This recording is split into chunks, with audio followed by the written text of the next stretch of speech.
Okay, well, welcome everybody. Here we are for the fourth edition of Hacking Uncertainty. The last three editions, we were talking to Gen Zs and some millennials, but we weren't really focusing on entrepreneurship. Today, we've got a couple of entrepreneurs here. We're going to be talking about how they became entrepreneurs, a little bit about their childhood and how they had to deal with uncertainty, and what their challenges are today and how they manage uncertainty as entrepreneurs every day. So welcome, Azim. Welcome, Ali. Azim, maybe you want to give a quick intro about yourself? Sure.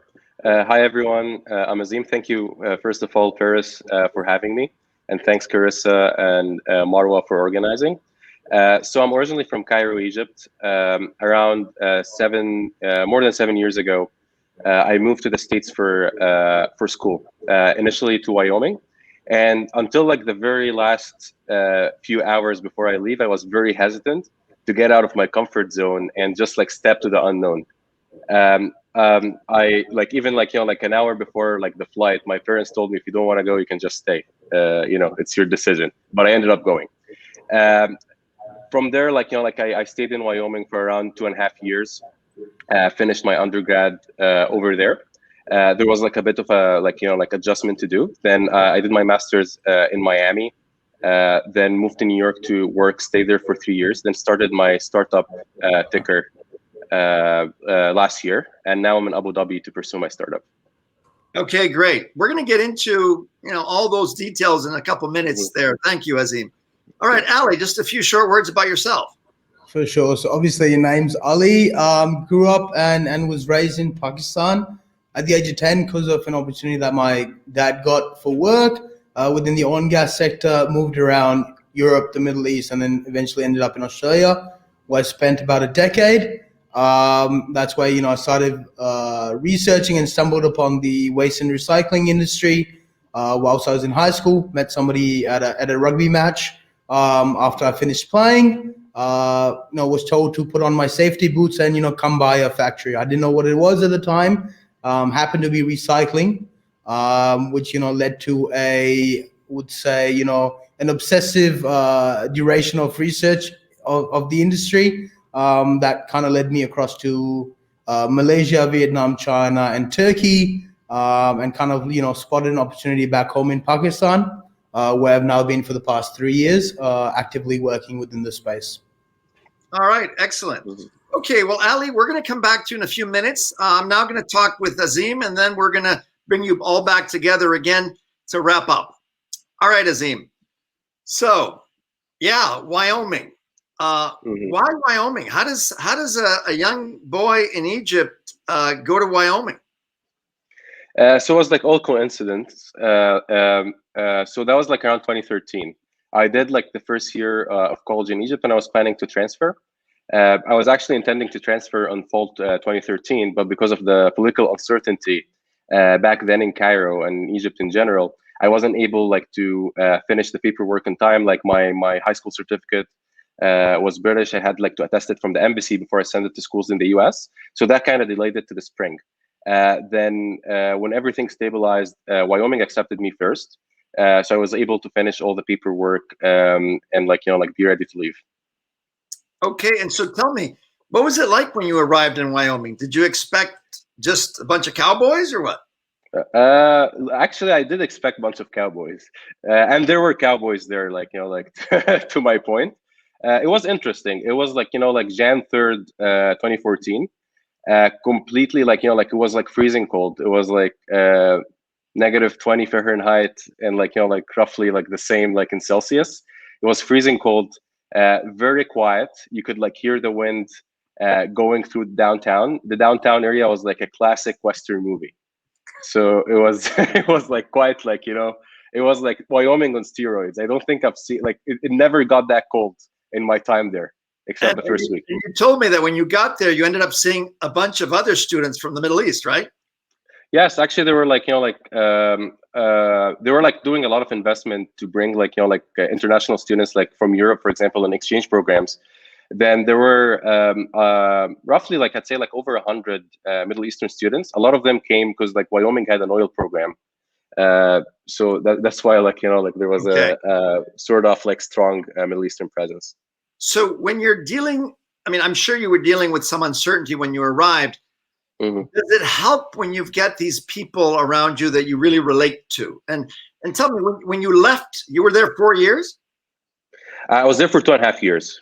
Oh yeah, so you then continued in Miami. I did my master's in Miami. I started in Egypt. I did like a year in Egypt. Then Okay. I did like 2.5 years. I finished everything. Yeah. All right. And so tell me, after 2.5 years in Wyoming, did you feel like at home there? It was very comfortable. I was familiar. It definitely like helped that meeting like like Egyptians in the first few days, Saudis or even Kuwaitis. Even though I never really met Kuwaitis before I go to Wyoming, but it felt like very close to home, and it made me feel like like comfortable because I was like very homesick. I would say in the first week, like seeing the snow, the cold, the short days, and like like no sunshine. Then seeing people I'm familiar with, people I could relate to, definitely like made it easy. Then throughout like like the 2 years I was there, these people like became my family. They made it easy, but like I had to move on, so that's why like like I was like, yeah, like I'm leaving. And why Miami? Why Miami? So this is also like like I the only place I lived in, I never visited in my life was Wyoming. So I visited like like I was like, okay, I'm doing my master's. I visited a few areas. Miami was the only program I applied to, a business analytics program. Everything else was more targeted towards international relations and economics and public policy. So at the end, I was like choosing between like an international economics program at George Washington and like a business program in Miami. And at that point, I realized actually I want to like like find my way in like business more than international relations and like like just working for the World Bank or something. Okay. So it was more like a change in thought. So I mean, in a way, you were still pursuing getting out of your comfort zone. Yes, it was definitely like something completely different. It wasn't even like Miami is technically very different from the rest of America. Yeah, I can imagine. No, I know Miami well. And then all of a sudden, then how did you get into this startup job in New York?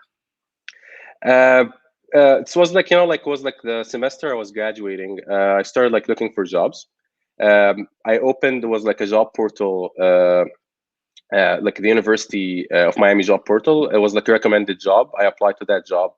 The recruiter called me like like in the following week. They did like like bunch of screenings, then video interview. Then they flew me up to New York, and they offered me a job. And it was like like New York, why not? So you kept pushing the envelope here, going into more and more of these situations that were totally new for you. Yes, so, it was definitely like And so, what drives you, Azim, when you get up in the morning? What is it that gives you the strength to continue? Is it your love of life? Is it your family? Is it your friends? Is it religion? Is it society? Is it nature? Is there anything that like drives you every day to get up and do what you do?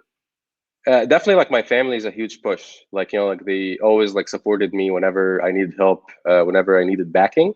But from a personal standpoint, I aspire to be better every day.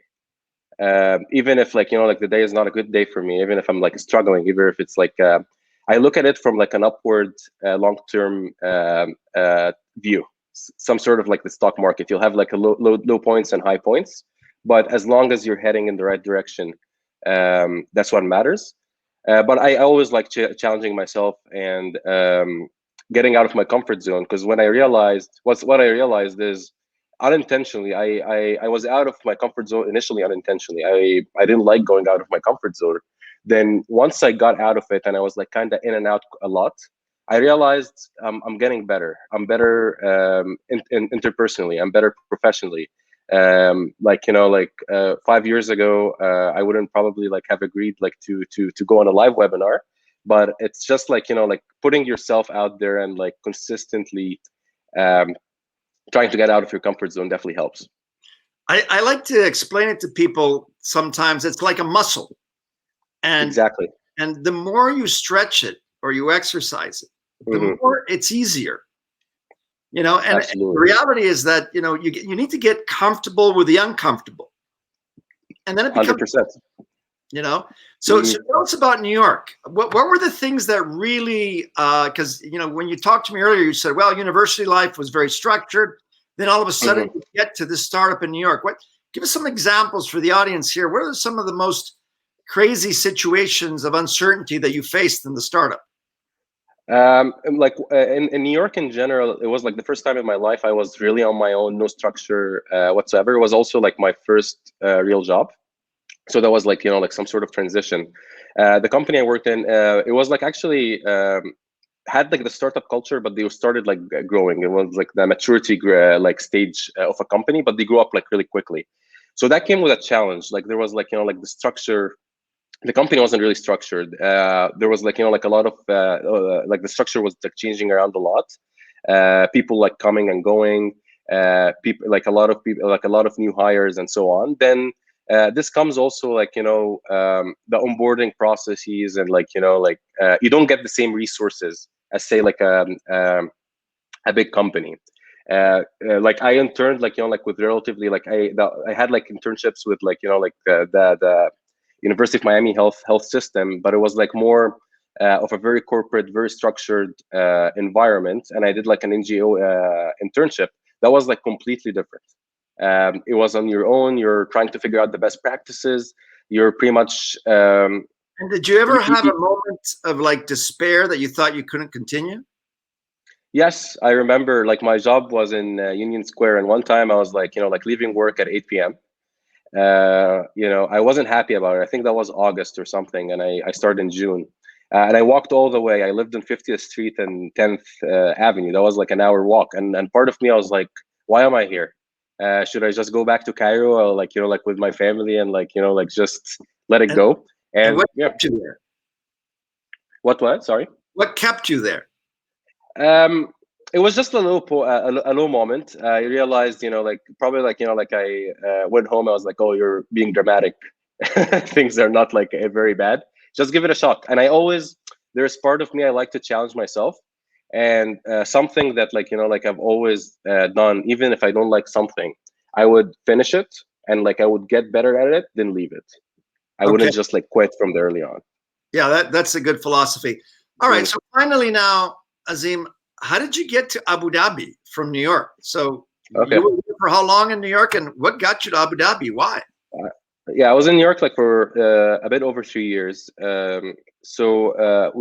Myself and my co-founder Ali, we were talking like early last year. That was around like February, March. That like like I told him like I'm thinking of going back. I'm seeing there's a lot of opportunities in the space. There's like like the regulations are like becoming more flexible, and especially like around fintech and startups. And then he told me like I want to start something, and we decided to tackle the investment space in the region. And just like hearing from like my friends and like people I know like how difficult it is for even like like established or even young investors like like to open brokerage accounts. So we started studying the process and like like the whole thing, and we decided to pursue it in May last year. Then of course like there was like a global lockdown. The airport was closed in Egypt. Like New York, it was like like completely shut down. I wasn't like sure when I was gonna leave. Initially, I thought I was gonna go to Egypt. Then like the UAE opened in July, like late July, and that's when I left. And I was like, okay, like we want to operate in the UAE. Abu Dhabi is a good place. They have like like a good ecosystem and like a lot of like the ADGM and like like all of that. Let's explore ADGM and the IFC and just take it from there. And yeah, I've been there ever since. So during this pandemic, you really didn't, see a situation where you were paralyzed or anything like that. Actually, you've seen opportunity during this pandemic period. Yeah, but I was paralyzed somehow because I wasn't in the US. I was on a visa. So when I decided to leave, I had like like a deadline to leave, but the airports were closed. So I had to go in like like loops with the U.S. government. And speaking with lawyers, I was like, okay, if the airport is closed right now and I overstay, what's going to happen? Then they told me file that form. Then the form, they told me there's a backlog that's like 200 days, and I was like, okay, what if I don't hear?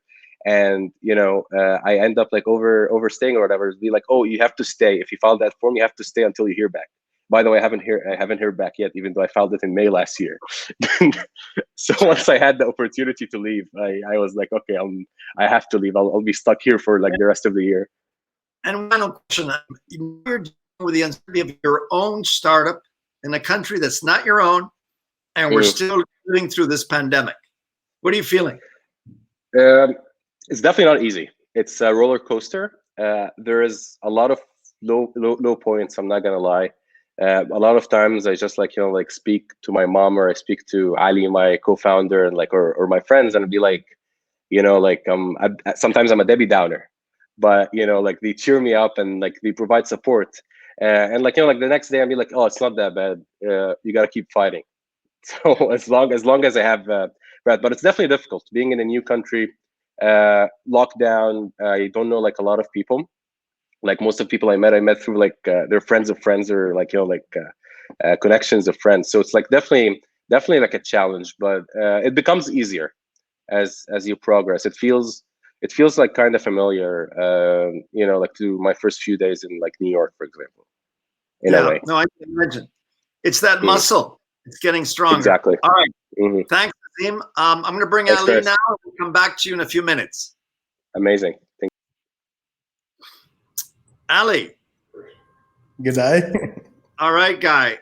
So how many years were you in Australia? So I was there from, so I had to leave Yemen. The family had to leave Yemen. We were there for about 2.5 years. Was in Australia from 2010 to about 2017 on and off. 2016 to about 2018, I was back and forth between a few countries, looking at the space and the sector. And then I moved over to Pakistan in November 2017. So about 3 years here. So where were you before Yemen? Before Yemen, I was in Romania, of all places.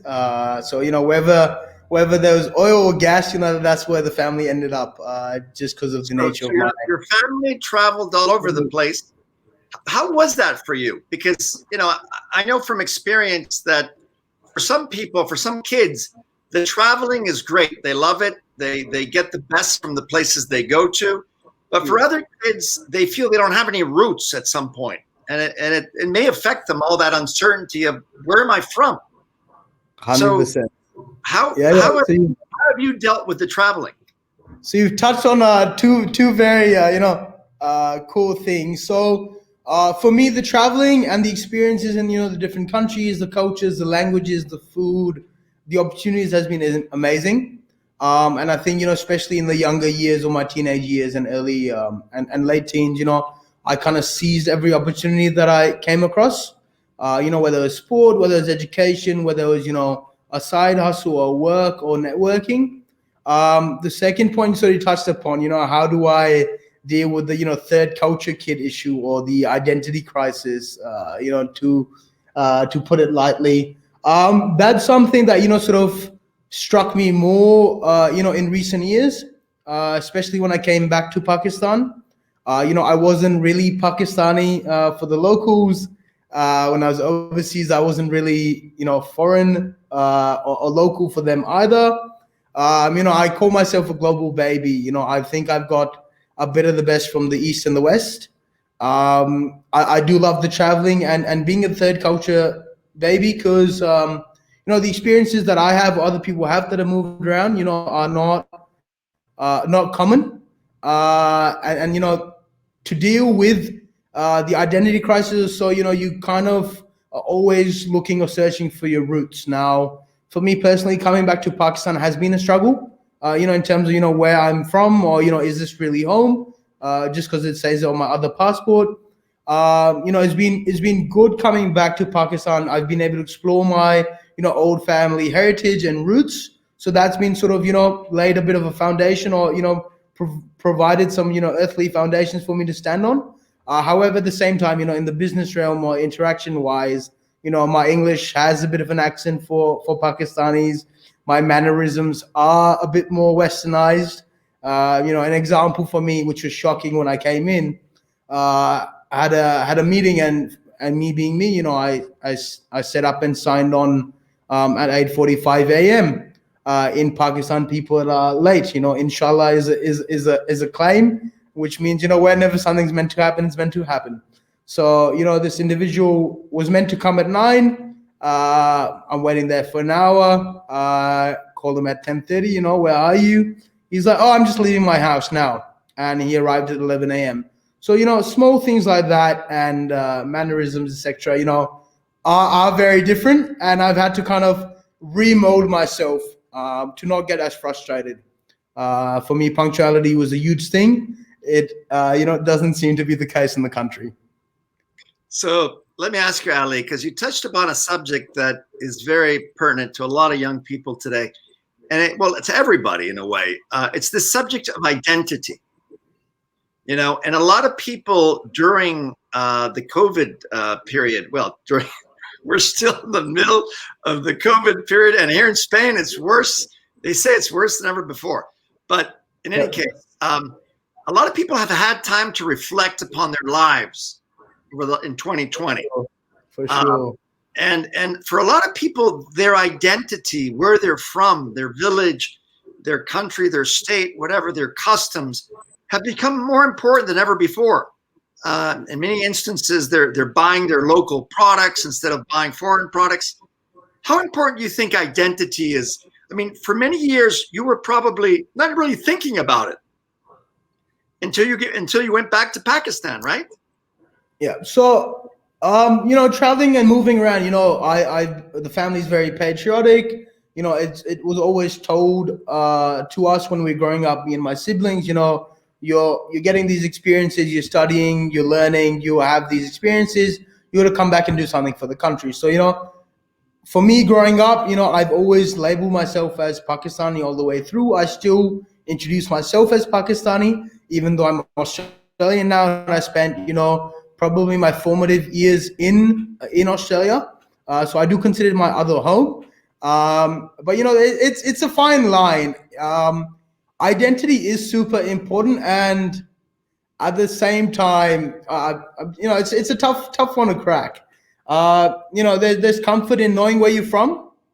However, because of the way the world's super globalized, there's first, second, third generation people around the world. Lots of the instances where there's lots of protectionism, like you mentioned. Globally, local produce is more important. Local circular economy type supply chains are more important. Traceability is more important. Those things come about, but it has an effect to, I think, especially people that are second or third generation immigrants. I was watching a recent movie by Riz Ahmed in he's a British actor, and it's called Mongol by Mowgli, if I'm pronouncing that correct. And it's all about Pakistani and Indian people that migrated before the subcontinent sort of broke apart, and the second and third generation immigrants are having a really tough time. For me, being sort of first gen, I think it is painful to realize and have these realizations or questions come across. But I think it's slightly more sort of pertinent to probably second or third gen individuals that are clearly from the space they're living. However, because of skin color, accent, customs, etc., they're kind of pushed aside or marginalized a bit more than they should. So, but for you, going back to Pakistan was also about having impact in Pakistan, correct? Yeah. You found meaning in that. Yeah. And that's what I see in a lot of young people. They're looking for meaning, especially millennials like yourselves. You're looking for more meaning in what you do every day. Yeah. So, to touch upon that, I saw my father work 18-hour days. I've got some very successful people in my family, friends, etc. I've seen all these individuals, work 16, 18-hour days, in a 9-to-5, technically a 9-to-5 corporate job. And, I just sort of saw within a very regimented, structured manner, this is, a very safe, long-term, item or career I can, foresee. And I just saw, in the structure, I saw it to be a bit bland, and a bit too repetitive for me. For me, however, what I'm pursuing right now and the impact, was, always taught as a kid when I was growing up, you got to create some sort of impact. I started the IB in Romania when I was in school. And the philosophy of IB is, you're a well-balanced individual that's focused on sport, extracurricular activities. And there's a very reflective component within the subject area and the diploma where, whatever you're doing, you're questioning whether it's right or wrong, how it happened, and how it could have happened better. So that sort of instilled a very reflective and conscious sort of decision-making process, growing up. When it came down to, why I moved back, there's the impact for sure. I thought it's not that I could have, probably done, created less of an impact, but I thought, a corporate career in Australia was a very selfish manner in which to proceed, my life. For me, getting a salary and a handsome salary that I started off on was, only fueling myself and my needs. Whereas for me, when I started, I bumped into somebody on the rugby field, like I mentioned, didn't know what the business was. It was recycling. After, 8 months of learning and growing and asking more questions than I should have, the CEO kind of told me about, the value addition that happens within the recycling sector. And, the only number that I really knew was the net profit margin. And I sort of had the thought at that time, let's say if I keep 50% of this myself to, fuel my OPEX, my daily OPEX. And, what if I could use, 50% of this without asking people for donations or setting up an NGO that's, always sending out proposals for funding? What if I could use this to fuel my own initiatives? Because, growing up, I didn't know that much, but I knew there's, lots of gaps within the country and the developing countries, not only Pakistan. So that was, my initial, hypothesis, or motto or, sort of vision that I started off with. So that's where, the sort of impact came about. And then, slowly over the course of the past few years, I'm now only maturing in my thought process, in my business. And so, yeah, there is lots of uncertainty that is the core subject of the discussion. So because of my upbringing, the personal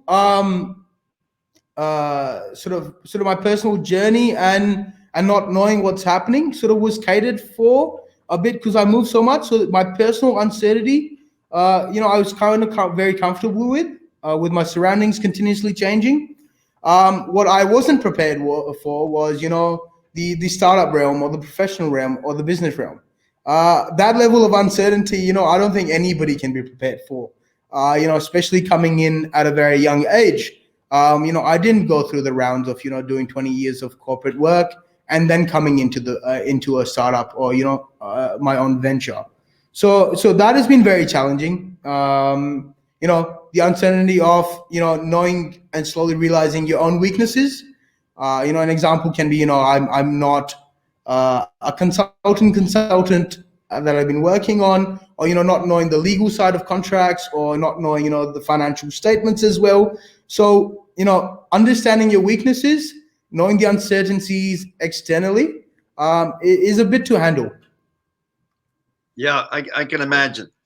Okay, well, amazing story, Ali, and I'm glad to see that, like I said, you went searching for meaning, and now you're actually finding meaning in the impact that you're making, and that's important because a lot of people, they spend a lot of time, much of their lives searching for meaning in what they do.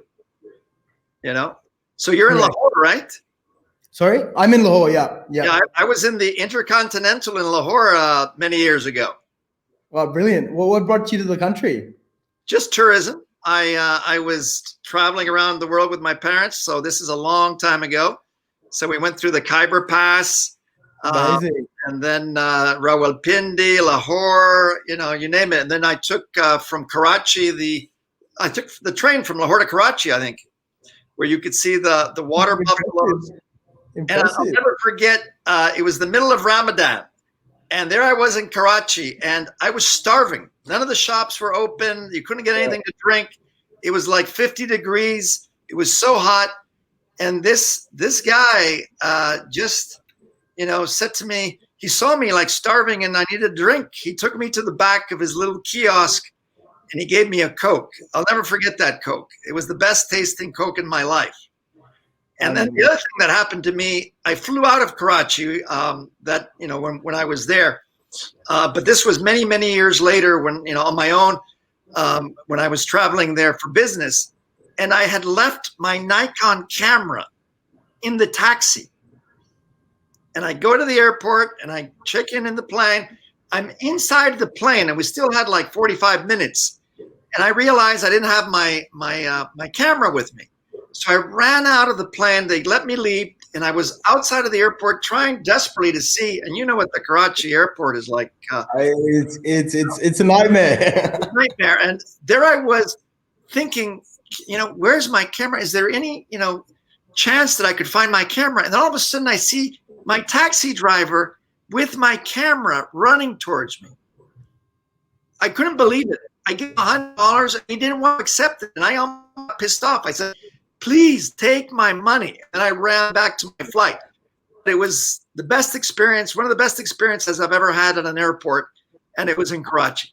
I'm glad. So, I can, because of some of the experiences, I can talk very negatively about certain situations. But, for me as well, the beauty of situations like that is something that you don't get too much of overseas. Being a poor nation, etc., your camera must have been worth, 2-3 months of his salary.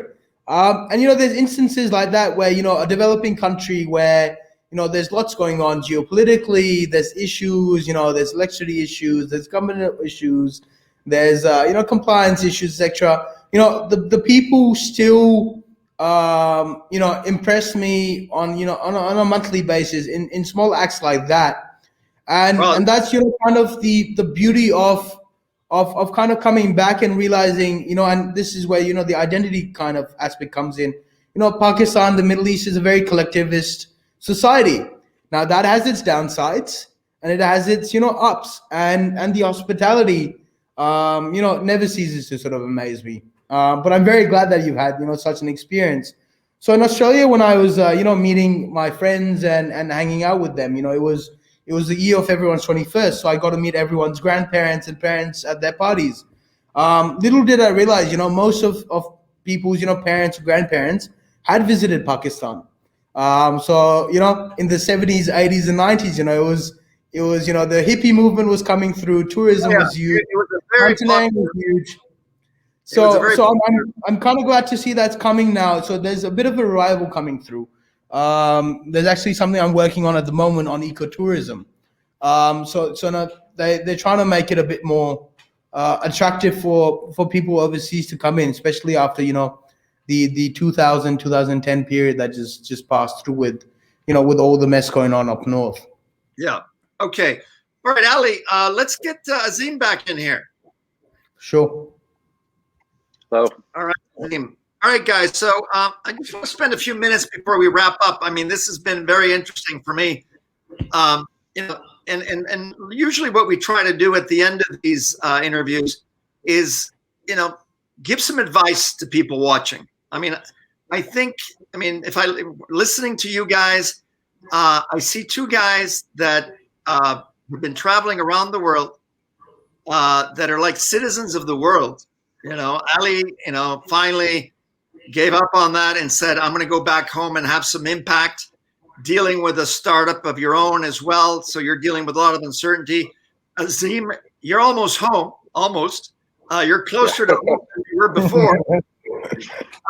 But, you're in a good place to be doing a startup. Abu Dhabi is a great place. And you're both dealing with a lot of uncertainty.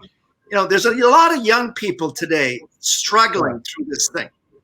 And we don't see an end to it yet. Okay. So in a way, because I talk to a lot of students and they say to me things like, well, I just need to, get through this because we'll be out of it pretty soon.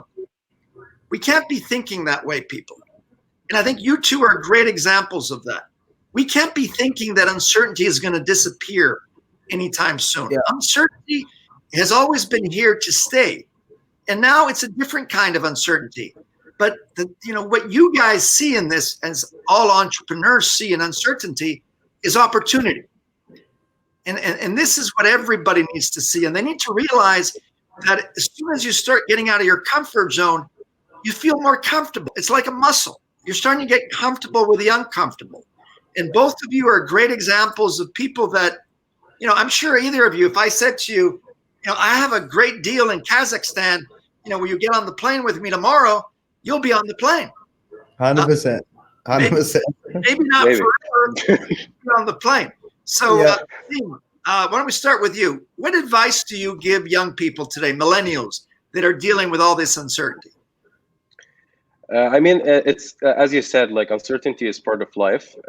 As like like millennials or Gen Zs are experiencing it, like like their parents experienced it, their grandparents experienced it. Just use uncertainty to your advantage. Use it as a way to grow personally and professionally. And there's no problem in seeking help. Like whether it's like like meditation, therapy, or anything, it's like totally normal. And that's like like that's an advice I would give like to my younger self as well. It's just like like be comfortable to speak out loud about it, and then just embrace the change. Understand it's like a muscle. The more you exhaust it, the more like you tune it up, and like your endurance builds up. Yeah, I like that. The message I really like that what you just said is you need to ask for help when you need it. Mm-hmm. Because believe it or not, there are a lot of people willing to help. And the other one is mental health. Never let it go too far. If you need medication or whatever, don't feel embarrassed. We're all going through very difficult times right now. Don't let it get too far. Ali. Totally. So primarily, I would, kind of bat off what Azim said. It's muscle memory and it takes time. I think one of the first things you've got to sort of do is actually acknowledge the uncertainty and that you can never control it. I can't sit here and say, I'm a pro at dealing with uncertainty, because, there is, in startup wise or personally, there has been long stretches of time where, the overwhelming feeling of, not everything going right gets to you. Mental health is something that I've, recently really acknowledged and understood a bit more about. It is a very real thing. The main thing is also, like Azim said, ask for help, and it's not, it doesn't take away from you to acknowledge it and speak out about it. In terms of, just pursuing anything or the uncertainty, just say yes. And that's what, I would like to kind of share to whoever's listening or potentially listening to this later is, when I started, I didn't know anything or next to nothing. Find somebody who's older than you, 5 years, 10 years, 15 years. Ask them for guidance. No question is too stupid, to be very honest. If I look back now on what I started off doing and the questions I asked, I kind of laugh about it now. But say yes. Time's gonna pass by anyways. You're gonna wake up tomorrow, hopefully the next day, X, Y, and Z. The main thing, kind of, with work or life or corporate job is, there's an aspect of kismet where something's pre-written, or whether you want to carve out sort of a new pathway. Either way, you got to say yes. You kind of just have to pick which option you want and which option you're comfortable with. That's well put. Yeah, a lot of people struggle with that, whether it's pre-written, fate, whatever. But no matter what you believe in, you have to take life in your own hands. Yeah. Okay. The fact that it may be fate or pre-written doesn't matter. Doesn't matter at all. We're expected to take life in our own hands. And I think you guys are two amazing examples of two millennials that have taken life in your own hands. Now, I want to close with one last question, because one of the things we didn't talk about today was your personal life. What happens to your personal life, or if any, for an entrepreneur dealing with this uncertainty and moving around so much? Very quickly, Azim, do you have a personal life? I try to have a personal life. It's definitely like I don't have like a ton of I don't do a lot of socializing in Abu Dhabi. Like I don't know a ton of people. But it's difficult. Like I'm in a long-term relationship. My girlfriend is in the US, so it's kind of difficult to coordinate things. But you work it out. I try to meet people. Most of the time I meet people easily, so it's it works out. It's like, you know, like it's definitely like, you know, like you don't have like a ton of time. And something I'm actually, I think I'm lucky about is like, you know, like I'm pretty focused in Abu Dhabi. I'm not distracted as I was in like, you know, like New York. And I think people need to realize that when you're an entrepreneur, it's tough. It's tough, and it's hard to keep that balance. You need a lot of discipline. Ali, what's your story? So you know, as you could probably tell, you know, I am pretty extroverted. So you know, I you know love meeting people, X, Y, and Z. Got some beautiful friendships. When I actively flew into Pakistan, I made a conscious decision to do what I'm doing. And so, you know, I can't really say that I've had much of a, you know, personal life over the past 3 years. You know, I spent probably 22 hours a day for like 2 years straight working on what I've been doing. It's only till about October, November where I said, you know, this is enough. And so I'm, you know, trying not to work late, trying not to work weekends. But, you know, in hindsight, you know, it's necessary to put in the hours. It is a cost, you know, everything has a cost. And, you know, to be able to speak today and, you know, share my experiences, you know, the cost was that. Or to build what I'm doing right now, the relationships or the contracts I'm getting, you know, there is a cost to it. And unfortunately, for a short period of time, you know, your personal life can be that cost. I understand. So I think this is a good way to close this interview today. I think we'd all agree that no pain, no gain, right? Totally. It's a movie, by the way. All right, great. Thanks, guys, for showing up today. Appreciate your time, and good luck with your endeavors, and keep in touch. I hope your startups are very successful. All right, thank you so much, Thank you, Paris. Bye-bye. All the best to you as well. Yeah, all the best, guys. Yeah. All right, bye-bye.